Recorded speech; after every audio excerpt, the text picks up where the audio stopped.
Hi అండి, అందరికీ నమస్తే. ఇది వచ్చి మార్నింగ్ వ్లాగ్ అండి. ఇంక నేను 5 కల్లా లేచేసి అయితే బట్టలు అయితే ఉతికేసాను. ఇంక నేను ఉతకడం అంతా కంప్లీట్ అయ్యేసరికి ఇంకా 6 అయ్యిందనమాట. చూడండి, కొంచెం వెలుతురు కూడా వచ్చింది. ఇంకా బట్టలు అన్నీ ఉతకడం కంప్లీట్ అయిపోయింది. దాంట్లో ఉంటే వాటిని తోమేశాను. ఇంకా తర్వాత ఈరోజు బ్రేక్ఫాస్ట్కి వచ్చి పూరి అనమాట. ఇంకా పూరి పిండి కలిపేశాను, అలాగే కర్రీ కూడా అయిపోయింది. ఇంకా పిల్లలకి హీటర్ పెట్టాను.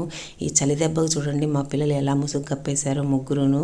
ఇంక ఇక్కడైతే పిల్లలైతే లేసి రెడీ అయిపోతున్నారు. ఇంకా జున్నునైతే లేపి రెడీ చేయాలి, వాళ్ళకి ఇంకా నిద్ర మొత్తం వదలలేదనమాట. ఇంక ఇక్కడైతే హంసి వాళ్ళిద్దరు రెడీ అయిపోయిన తర్వాత ఇంకా ప్రతిరోజు జున్నును రెడీ చేస్తానమాట.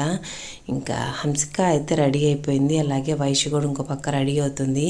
ఇంకా తనైతే ప్రిపోస్టర్ అనమాట, ఆ బ్యాడ్జ్ అయితే మీకు చూపిస్తుంది. ఇంక ఇక్కడైతే పూరి వేసేస్తున్నాను. పూరి రెడీ అయిందంటే పిల్లలు తిని స్కూల్కి అయితే వెళ్ళిపోతారు. ఇంక ఈ లోపల నేను ఇంకా మిగతా పనులన్నీ చేసుకోవాలి. వీడియో నచ్చితే లైక్ చేయండి, ఛానల్ సబ్స్క్రైబ్.